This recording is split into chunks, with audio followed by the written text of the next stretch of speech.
সমবেত বন্ধুরা আমার, বাংলাদেশের প্রত্যন্ত অঞ্চল থেকে যারা আমার এই ভিডিওটা দেখবেন এবং শেয়ার করবেন, প্রত্যেককে আমার ব্যক্তিগত পক্ষ থেকে ধন্যবাদ দিচ্ছি।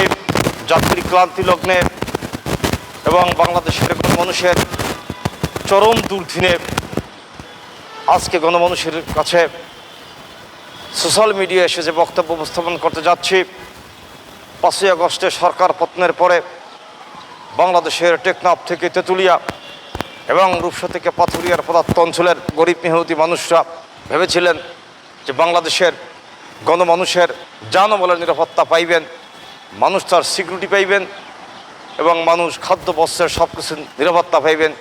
কিন্তু আজকের এই প্রেক্ষাপটে অন্তর্বর্তীকালীন সরকার নোবেলপ্রাপ্ত ডক্টর ইউনূস সাহেব ক্ষমতা আসার পরে আজকে বাংলাদেশের পদার্থ অঞ্চলে যে সহিংস পরিবেশ চলছে, প্রতিহিংসার রাজনীতি চলছে। আপনারা দেখেছেন যারা বৈষম্যবিরোধী ছাত্র আন্দোলন করেছেন, বৈষম্যবিরোধী ছাত্র আন্দোলন নেতা কর্মীরা বঙ্গবন্ধুর সে 32 নম্বর বাড়ি সরকারি বুলডোজার দিয়া ভাঙচুর করেছেন, অগ্নিসংযোগ করেছেন। আওয়ামী লীগের প্রেসিডিয়াম মেম্বার সাবেক শিল্প বাণিজ্য মন্ত্রী তোফায়েল আহমেদের ভোলায় বাড়িঘর ভাঙচুর করেছেন। দক্ষিণ বাংলার সিংহপুরুষ আবুল হাসনাত আবদুল্লাহর বাড়ি ভাঙচুর করেছেন এবং আওয়ামী লীগের প্রেসিডিয়াম মেম্বার জনাব আমির হোসেন আমুর বাড়িঘর ভাঙচুর করেছেন। আওয়ামী লীগের যুগ্ম সাধারণ সম্পাদক জনাব মাহবুবুল হানিফের বাড়ি ভাঙচুর করেছেন এবং সাধারণ সম্পাদক ওবায়দুল কাদেরের বাড়ি ভাঙচুর করেছেন। আপনারা সোশ্যাল মিডিয়ায় এবং পত্রপত্রিকায় আপনারা এই ভাঙচুরের বিষয় দেখেছেন। দীর্ঘ সময় বসে সে বুলডোজার দিয়ে ধানমন্ডির 32 নম্বর বাড়ি ভাঙচুর করেছেন।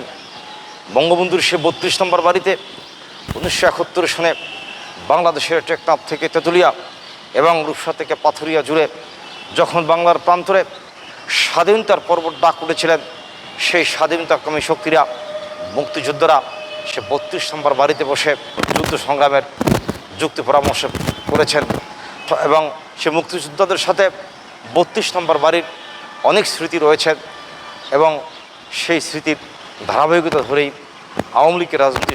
এবং আজকে আমরা কি দেখতে পেলাম, অন্তর্বর্তীকালীন সরকারের আমলেও 32 নম্বর বাড়ি বুলডোজার দিয়ে ভাঙচুর করা হয়েছে। আমি ডক্টর ইউনূস সাহেবকে দৃষ্টি আকর্ষণ করে বলতে চাই, আপনি বাংলাদেশের সংস্কার চাচ্ছেন, আপনি সংস্কার করছেন ইতিহাসের, আপনি দয়া করে আপনার নিজের সংস্কারটা একটু করুন।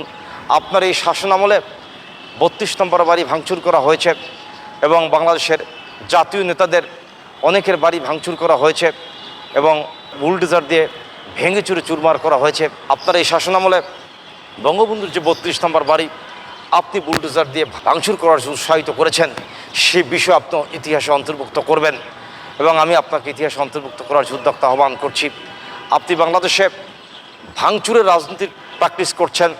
আপনার এই প্রতিহিংসার কারণে আজকে বাংলাদেশে যে ভাঙচুরের রাজনীতি শুরু হলেন, আগামী দিনে এই বাংলাদেশে কী ঘটবে এবং এই 32 নম্বর বাড়িকে কেন্দ্র করে আগামী দিনে এই বাংলাদেশে কোনো অপ্রীতিকর ঘটনা যখন ঘটবে, কোনো সহিংস পরিবার যখন ঘটবে, সকল প্রকারের সহিংস ঘটনার জন্য আপনি নোবেলপ্রাপ্ত ডক্টর ইউনূস সাহেব দায়ী থাকবেন এবং এই জাতি আপনাকে অনন্তকাল স্মরণ রাখবেন যে আপনার শাসনামলে আপনি শতাব্দীর মহাপুরুষ, হাজার বছরের শ্রেষ্ঠ বাঙালি বঙ্গবন্ধুর 32 নম্বর বাড়িটি আপনি বুলডোজার দিয়ে ভেঙে চুরমার করার জন্য ছাত্র জনতাকে উৎসাহিত করেছেন এবং আপনার এই উৎসাহিতের কারণে এই বাংলাদেশে আইন শৃঙ্খলার অবনতি ঘটছে এবং বাংলাদেশের গণমানুষের জানমালের নিরাপত্তা আপনার সরকার দিতে পারছে না, যেটা ইতিহাসে আগামী দিনে রচিত হবে।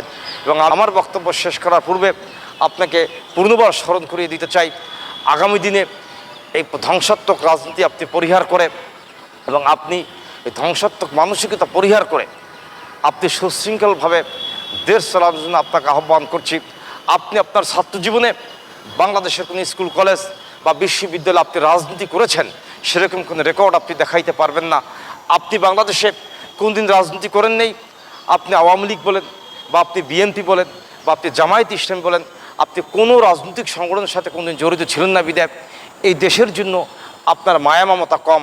কারণ যিনি রাজনীতির প্র্যাকটিস না করেন তার বা দেশের জন্য মায়া মমতা থাকতে পারেন না এবং আপনি স্বাধীনতা যুদ্ধের সময় ইয়ং থাকা সত্ত্বেও আপনি স্বাধীনতা যুদ্ধে অংশগ্রহণ করতে পারেন নাই। আপনি দেশপ্রেমিক নন বিদায় এই বাংলাদেশের রাষ্ট্রীয় সম্পদকে আপনি ভাঙচুর করার জন্য আপনি দমননীতি বাস্তবায়িত করার জন্য আপনি বাংলাদেশের মসনদ দখল করেছেন। আমি আপনাকে বিশেষ অনুরোধ করছি যে আপনি এই সহিংস পরিবেশ এবং এই ধরনের মানসিকতা পরিহার করে এবং শান্তভাবে দেশ পরিচালনা করার উদ্যোক্তা আহ্বান করছি। পাশাপাশি 32 নম্বর বাড়িসহ এ সমস্ত সহিংস পরিবেশ এই বাংলাদেশে ঘটেছে, সকল প্রকারের সহিংস পরিবেশের তদন্ত সাপেক্ষে প্রয়োজনীয় ব্যবস্থা গ্রহণ করার জন্য আমি আপনাকে উদ্যোক্তা আহ্বান করে আমি আমার সংক্ষিপ্ত বক্তব্য শেষ করছি। ধন্যবাদ আপনার সকলকে। সুস্থ থাকবেন, ভালো থাকবেন।